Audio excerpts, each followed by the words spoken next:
Buenos días, estudiantes. El día de hoy vamos a abordar el tema sobre las inmunizaciones. Tomando en consideración el programa ampliado de inmunizaciones, bueno, tomando en consideración la OMS creó en 1977 un programa en donde se estableció un programa para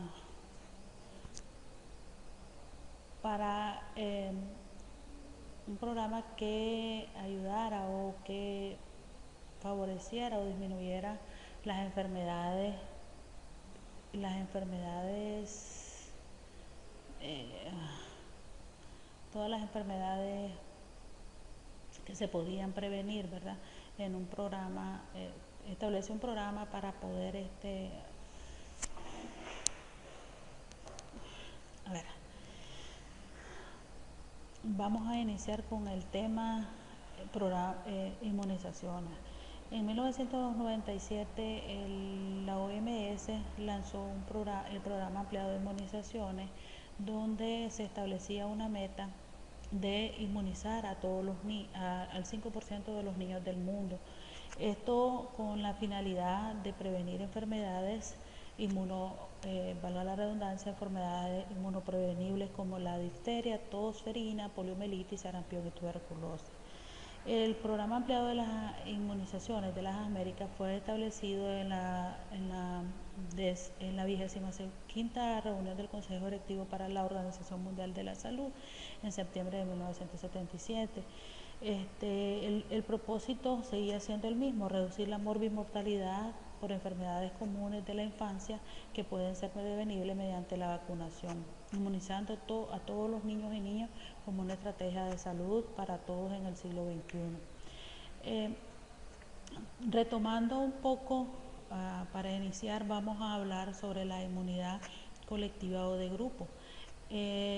La inmunidad en la población se refiere a la prevención o la aparición de alguna epidemia. En este sentido, la inmunidad colectiva lo que realiza o el objetivo de ella es disminuir o realizar una protección frente a un agente infecciosa o que pueda detener o contener un menor riesgo de contraer esta infección para todo el grupo. Constituye el fundamento de los programas de vacunación, o en este caso el programa ampliado de inmunizaciones, cuyo efecto general es proteger también a las personas no vacunadas. Una vez que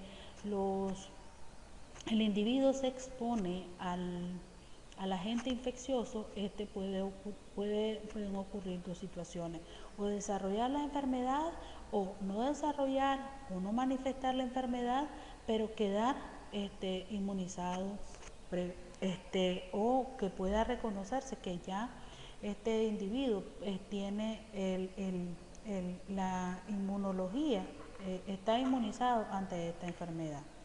Entonces nosotros podemos observar acá que tenemos la inmunidad adquirida, que esta es la inmunidad adquirida, no es más que aquella inmunidad que nosotros adquirimos una vez que entramos en contacto con el agente causal o con el microorganismo que produce cualquiera de estas enfermedades. Entonces la inmunidad es adquirida, puede ser de una forma activa. En este caso, en la inmunidad adquirida activa, puede ser natural, que esto puede ser por una infección clínica o subclínica. Cuando hablamos de una infección clínica, estamos hablando que el paciente sí manifestó la enfermedad, o sea, que presentó signos y síntomas, aunque pudo haberse, y que en el largo del tiempo, por ejemplo en las enfermedades virales, pues tienen un periodo de manifestaciones, signos y síntomas, pueden estar aparecer después del tercer día de haber entrado en contacto con el agente causal o estado en contacto con él. Presenta signos característicos: fiebre, tos en el caso de las enfermedades respiratorias, etcétera, o subclínica que entró en contacto pero que nunca presentó manifestaciones, o sea que nunca se pudo, se pudo presentar la enfermedad como tal. Ahora, en la activa, en la inmunidad querida activa, es aquella artificial, es aquella que es conferida con la vacuna. O sea, el objetivo de vacunar a los individuos es provocar una inmunidad adquirida artificial. Pero también puede ser una inmunidad adquirida pasiva, que esta también es de forma natural, esta se obtiene o se transmite de la madre al hijo a través de la placenta materna. Y la inmunidad adquirida pasiva artificial es la aplicación del suero o gamma globulina. Los factores que influyen en la respuesta inmunitaria a la vacunación, la primera es la presencia de anticuerpos maternos circulantes.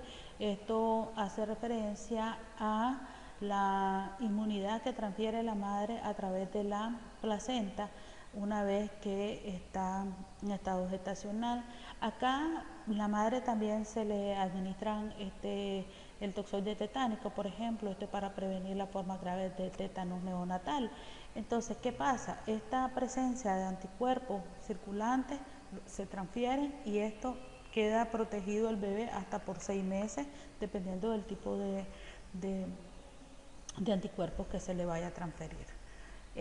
Tiene que ver con la naturaleza y la dosis del antígeno. Tiene que ver que si es un virus vivo o la dosis del antígeno depende de qué cantidad o qué tanto representa, cuánto estuvo en contacto el individuo ante ese antígeno. La otra es la vía de administración de la vacuna. La mayoría de las vacunas, bueno, las vacunas en este momento se administran únicamente por vía subcutánea, intramuscular e intradérmica. Entonces, eso va a influir en la respuesta inmunitaria que vamos a esperar. Por ejemplo, en la vía intradérmica, la vacuna que se administra es la BCG y esta tiene un efecto prácticamente local primero, hasta después se va a absorber durante los 7 días próximos cuando se le hace la pápula y al bebé pues va a presentar esa respuesta inmunitaria local. Depende de la edad, de los factores nutricionales, hay algunas restricciones en la administración de las vacunas, por ejemplo, en los recién nacidos, volviendo a la vacuna de la BCG o la primera vacunita que se les administra a los bebés recién nacidos, si el bebé pesa menos de 250, de 2500 gramos, ese pacientito definitivamente no está contraindicado administrarlo. ¿Por qué? Porque esto favorecería la aparición de alguna de esta enfermedad y no pues como nosotros queremos o lograr el efecto que es inmunizarlo, o sea, prevenir que el paciente se enferme. Ahora, los factores genéticos, las enfermedades coexistentes, pues están muy relacionados con la respuesta inmunitaria. Recuerden que si el paciente es diabético, si el paciente tiene algún trastorno metabólico de la piel, etcétera, etcétera, pues entonces se le va a influir en la respuesta inmunitaria. Si es un paciente si está inmunocomprometido, pues obviamente este paciente puede, en vez de que no presente la enfermedad, manifestar la enfermedad o hacerla una enfermedad clínica. Acá la respuesta la inmunidad pasiva, pues es de corta duración, se transfiere a través de la madre al hijo, a través de la placenta y algunos productos biológicos. Esta inmunidad pasiva hace referencia, por ejemplo, a que como tiene corta duración, pues vamos a tener que estar administrando el biológico o la vacuna con periodos de tiempo para poder activarlo de alguna manera y que esta inmunización sea eficaz. En la inmunidad activa es de duración prolongada. Acá nosotros tenemos la infección natural. ¿Qué pasa? Cuando nosotros presentamos la enfermedad, se establece un proceso de inmunidad a través del reconocimiento del antígeno. Entonces, ¿qué pasa? Una vez que nuestro sistema inmunológico reconoce el antígeno, entonces este ya queda en una memoria inmunológica, de manera que si se vuelve a exponer este individuo a ese antígeno, a ese mismo antígeno, pues obviamente no va a presentar la enfermedad, o si la presenta lo hace con menos, va a ser menos grave que en las primeras o las siguientes veces que se presente este antígeno. Entonces eso se llama una infección natural. Por eso en algunos casos se dice que a veces a los niños hay que ponerlos algunas enfermedades para que la desarrollen y eso quede de alguna manera protegido, que ese es el objetivo de la inmunización, o en este caso de la vacunación, tal como lo presenta acá. Algunas vacunas son de duración prolongada. El ejemplo de esto es la BCG, no necesita hacer una reactivación, es dosis única. ¿Por qué? Porque ya el paciente queda inmunizado, ya se queda su antígeno de memoria en el sistema inmunológico. Ahora, aquí tenemos que ver algunos elementos importantes en relación a la inmunidad activa. En la inmunidad activa puede ocurrir por tres razones. El antígeno en este caso es un patógeno, un agente que nos puede o que tiene la capacidad de producirnos una enfermedad, ¿ya? O una enfermedad, o una infección, o una enfermedad o una infección. ¿Qué significa esto? Que este antígeno tiene la capacidad de enfermarnos. Puede ser, cuando hablamos de la infección, estamos hablando de una infección por un agente causal. ¿Cuál sería un agente causal? Pues estamos hablando del virus de la polio, estamos hablando del coronavirus, estamos hablando que hay un agente causal que produce la infección, y al producir esa infección se traduce a una enfermedad. ¿Qué pasa con las enfermedades? Las enfermedades presentan un periodo, tres ciclos: el periodo prodrómico, el periodo clínico y el periodo de resolución, así en forma breve, ¿no? ¿Qué pasa? Este tipo de enfermedades, ¿cómo se resuelve? Bueno, con se activa todo el sistema inmunológico. En el caso de las enfermedades virales también, que estamos hablando de los virus, pues esto lo que hace es, no le vamos a dar tratamiento, no se le da tratamiento, sin embargo, lo que está haciendo es que su proceso de salud o enfermedad se resuelva. Primero cómo entra al sistema respiratorio. Una vez que entra al sistema respiratorio, se activa todo el sistema inmunológico, se reconoce el virus, se manda a través de, ¿cómo se reconocen estos virus? A través del sistema se activan los glóbulos blancos a su vez activan a los linfocitos T y los linfocitos B. ¿Para qué? Para poder crear una respuesta inmune. Entonces, una vez que ya se creó la memoria, una vez que ya se crearon todos estos mecanismos, pues en función del tiempo siguen pasando 2 o 3 días hasta que se da una resolución misma. Se desactivaron todos los mecanismos que producían la enfermedad y se produce la curación. Pero a la par de la curación, o sea, se resuelve el estado, se resuelve todo el proceso infeccioso, pero se produce la curación, pero además queda protegido el individuo. ¿Protegido cómo? Porque ya quedó en su memoria inmunológica, ya quedó, ya pueden reconocer en caso de que se presente nuevamente este antígeno, se pueda reconocer y poder tener los elementos necesarios para poderlo combatir en el momento que se presente.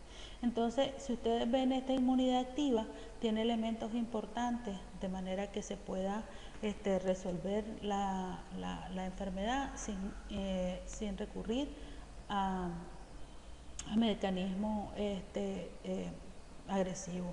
Ahora, la vacuna, ¿qué es lo que pasa? No vas a producir la enfermedad, no vas aunque se vean algunas manifestaciones, aunque el bebé presente enrojecimiento, llanto, etcétera, etcétera. Sin embargo, se realiza lo que crea es una respuesta inmune, porque se crea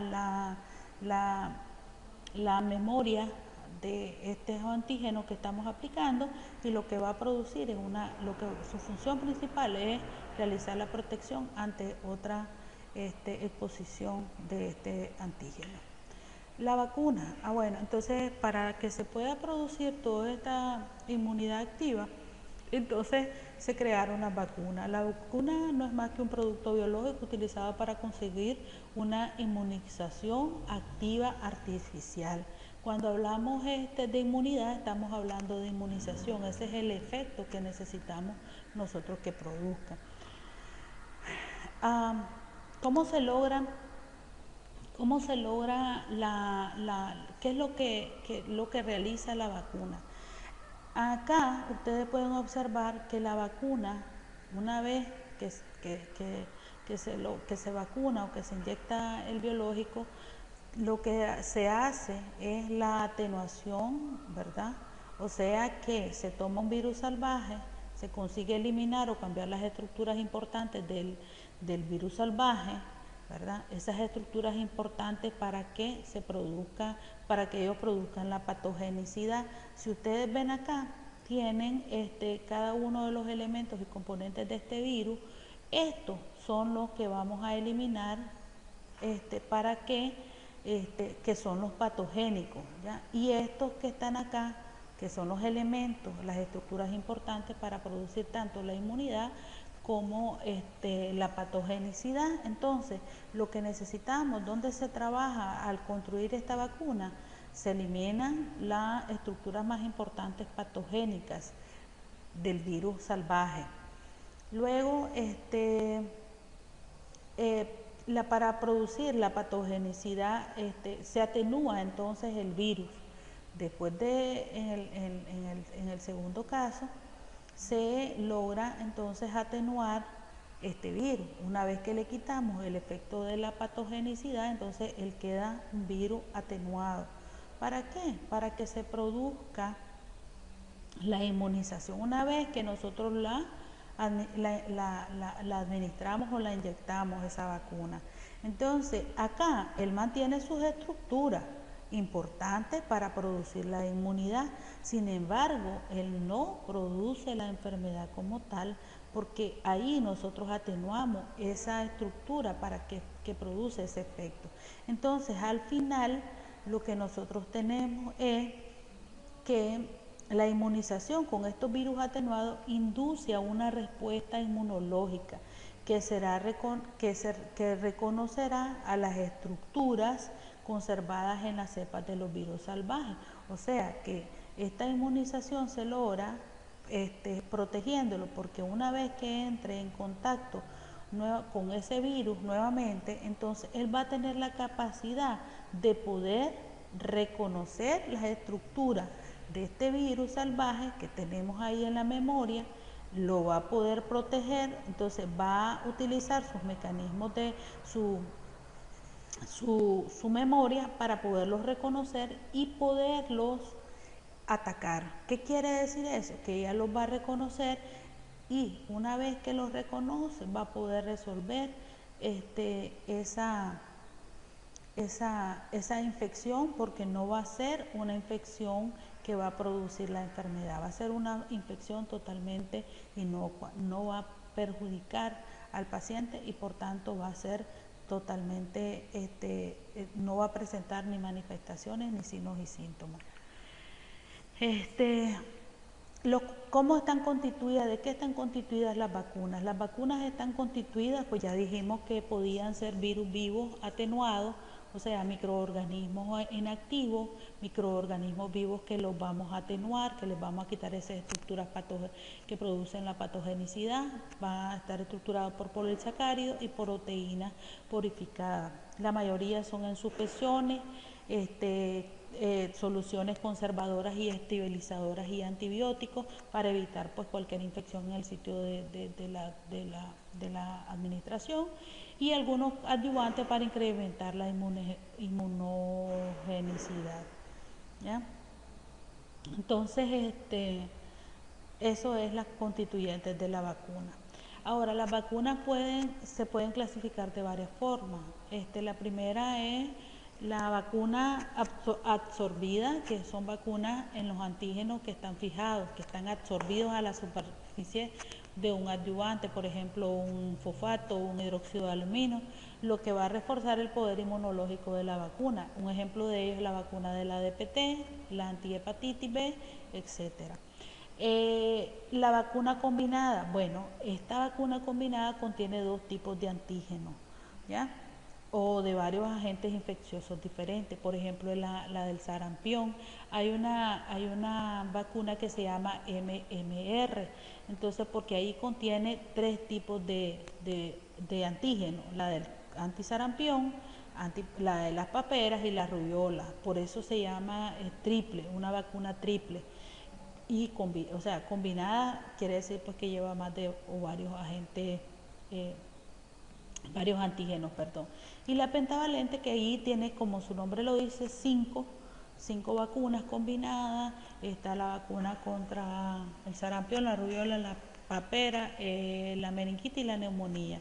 Entonces, en una sola inyección nosotros estamos administrando 5 antígenos para prevenir o proteger al individuo. La vacuna conjugada es la vacuna de un antígeno polisacárido que se une o se conjuga de forma covalente con un derivado proteico con el objetivo de aumentar su capacidad inmunogénica. Ahora, la clasificación también de la vacuna puede ser, otra clasificación puede ser vacunas de microorganismos muertos o inactivados, que esta se obtiene inactivando los microorganismos por mecanismos físicos o químicos.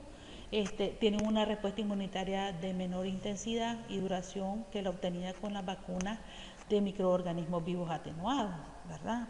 Por lógica. Y requieren del uso de varias dosis, de microorganismos vivos atenuados, muertos inactivados. Y la vacuna de microorganismos vivos atenuados es una vacuna que está constituida por microorganismos que han perdido esa virulencia, esa capacidad de producir la enfermedad mediante un pase seriado por medio de cultivos u otros procedimientos. Acá la respuesta inmunitaria es intensa y de larga duración, y generalmente suele ser suficiente con una dosis, excepto cuando se administra por la vía oral. Si es parenteral, pues tiene mejor efectividad. También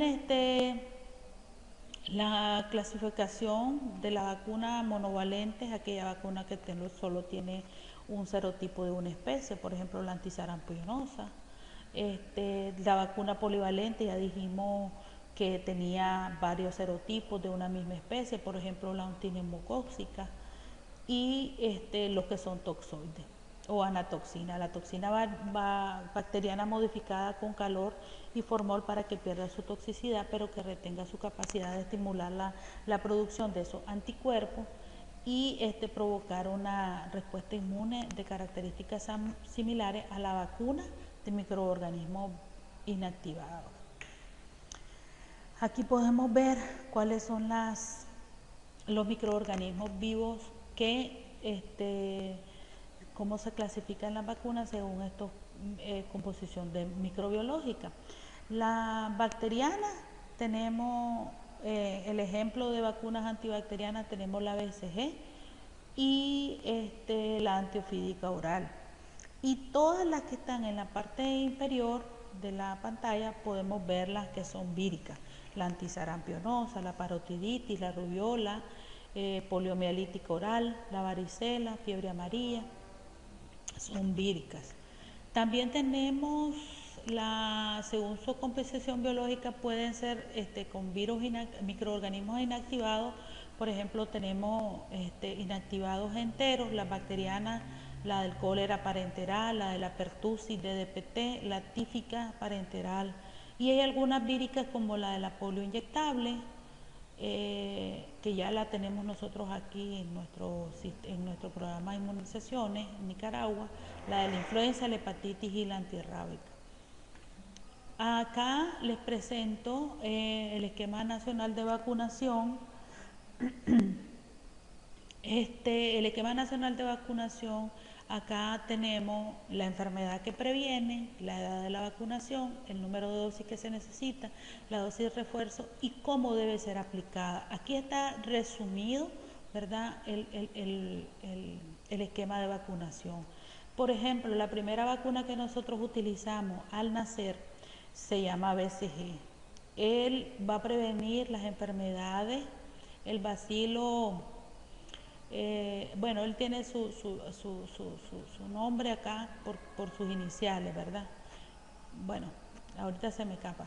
La enfermedad que previene es la forma grave de la tuberculosis, se aplica en los recién nacidos, es única dosis, no tiene dosis de refuerzo porque es una dosis.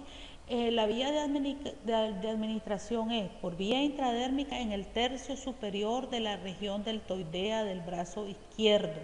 ¿Sí? Se debe aplicar con una jeringa de 0.1, se aplica con una jeringa de 1 ml, o sea, se va a aplicar 0.1 cc por esta vía. Entonces, si ustedes pueden ver acá, cada una de ellas tiene sus propias características, tiene su propia enfermedad que va a prevenir diferentes enfermedades. Les leo. A ver, poliomielitis oral. La enfermedad que previene es la poliomielitis. Se administra a los 2, a los 4 y 6 meses de edad, 3 dosis en un niño menor de 1 año. Se debe hacer un refuerzo, una dosis adicional en cada jornada de vacunación, de los 2 meses hasta los 4 años. O sea, cumplió las 3 dosis a los 6 meses de nacido, entonces quiere decir que después al año de nacido otro refuerzo y al otro año otro refuerzo hasta cumplir los 4 años. Es de forma oral. Esta es para la poliomielitis oral, pero actualmente se introdujo la poliomielitis parenteral. Entonces, ¿cuándo se administra la poliomielitis oral, intraparenteral? Al niño que no ha recibido nunca otra vacuna, o sea, anteriormente una vacuna de poliomielitis, o sea, el niño de 2 meses, y después se completa a los 4 y a los 6 meses con la poliomielitis oral. Después tenemos la pentavalente. Si ustedes ven acá, las enfermedades que previenen son la difteria, toferina, hepatitis, tétanos, meningitis, neumonía causada por el hemófilos influenza de tipo B. O sea, es específica para ese microorganismo. También se administra a los 2, a los 4, a los 6 meses de edad, son 3 dosis, no tiene refuerzo y se debe administrar por vía intramuscular profunda en el tercio medio de la cara anterolateral del muslo, ¿sí? Y acá se administra 0.5 cc, es intramuscular profunda. También tenemos la vacuna del rotavirus, que esto previene la forma grave, la diarrea grave por rotavirus. A los 2, a los 4, a los 6 meses de edad se debe administrar, son 3 dosis, no tiene ningún refuerzo y es oral.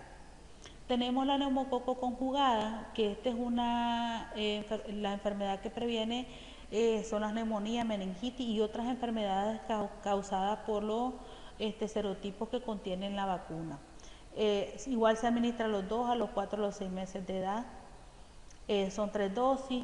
Aquí se debe administrar intramuscular profunda en el tercio medio de la cara anterolateral externa del muslo, en el caso de los niños, ¿verdad? Quiero decirles, muchachos, que es para cuando nosotros vamos a vacunar, debemos de tomar en consideración los sitios de aplicación. Acá no es como un medicamento que nosotros decimos, ay, que el paciente la quiere, es intramuscular, pues póngansela en el brazo. No, aquí tenemos que cumplir este esquema y este mecanismo, estos sitios de aplicación. Ahora tenemos la MMR, rumpiola, sarampión, parotiditis, se administra a los 12 meses de edad, es única dosis, ¿sí? Y una dosis en campañas de seguimiento a los niños de 1 a 4 años de edad. Se aplica por vía subcutánea, medio cc en la parte superior del brazo, o sea, en el área deltoidea. Tenemos la DPT, que previene contra el virus de la difteria, toferina y pertussis, o sea, la toferina. Se aplica a los 18 meses, al año de la tercera dosis de la pentavalente. No es que es un refuerzo de ella, sino que al año de haber terminado la última dosis de la pentavalente, se le va a poner una dosis de DPT. Se administra, tiene un refuerzo a los 6 años y se administra por vía intramuscular en la cara anterolateral del tercio medio del muslo, intramuscular profunda, ¿ya? Y para los adultos, que son la del tétanos, a los niños de 10 años, una dosis, y se administra por vía intramuscular en el brazo, ¿verdad? En el deltoide, con medio cc. Tenemos la de la influenza, se utiliza para la gripe gestacional pediátrica y en la gripe estacional del adulto. Es única dosis, se administra anualmente, una dosis. Ahora, acá solamente les dejo esta imagen para que recuerden que las técnicas que nosotros vamos a utilizar para la administración de los biológicos o las vacunas son la técnica subcutánea, la técnica intramuscular, tanto en el brazo como en el vasto lateral, o sea, en el muslo, y la intradérmica, como ustedes recordarán, para la vacuna de la BCG. Ahora, hay un elemento importante que ustedes deben de tomar en consideración al momento de estar en las jornadas de vacunaciones o durante la vacunación, que hay una cadena de frío, que es un término que se usa para referirse a un sistema integral que va a integrar todos los equipos que se utilizan, ¿verdad?, tanto para el almacenamiento y la distribución de las vacunas. Esto es bien importante, garantizar una temperatura adecuada de las vacunas. Acá ustedes pueden ver que la temperatura de las vacunas van entre +2, +8 en la área de los centros de salud o los puestos de salud, o cuando nosotros vamos a salir a vacunar, porque de acuerdo al área, al lugar donde esté almacenado, pues va a tener una temperatura que debemos de controlar. En otros niveles, por ejemplo, van a requerir a nivel central, donde están almacenadas todas las vacunas, pues van a requerir unas temperaturas de -15 a -25 grados centígrados. Aquí ustedes pueden ver, este es un resumen de cómo deben de estar, cuánto tiempo pueden estar almacenadas nuestras vacunas. Entonces, si ustedes se fijan cuánto tiempo pueden permanecer a nivel central, la vacuna antipoliomielítica, la MMR, miren, de 6 a 18 meses, de 3 a 6 meses, y con una temperatura entre 15 y 25 grados centígrados. Estas que ven acá, BCG, DPT, toxoide, etcétera, van a necesitar, pueden estar de 6 a 18 meses en todos los niveles, central, regional y en el puesto de salud. Ahorita que estamos en campaña nacional de vacunación, yo creo que ustedes han visto estos escenarios que no debemos de realizar. No debemos sentarnos en las hieleras o en los termos de transporte, debemos de mantener las los refrigeradores donde se almacenan este tipo de biológicos deben de estar ordenados, deben de tener su paquete frío para conservarlo y que no se congelen, las que tienen a temperatura de +4, +8, y no guardar alimentos en la refrigeradora que se utiliza para el almacenamiento de los mismos, ¿sí? Es exclusivamente para vacunas. Ahora, en relación a las reacciones más frecuentes de acuerdo a, a la administración de la vacuna, esto es variable, ¿verdad?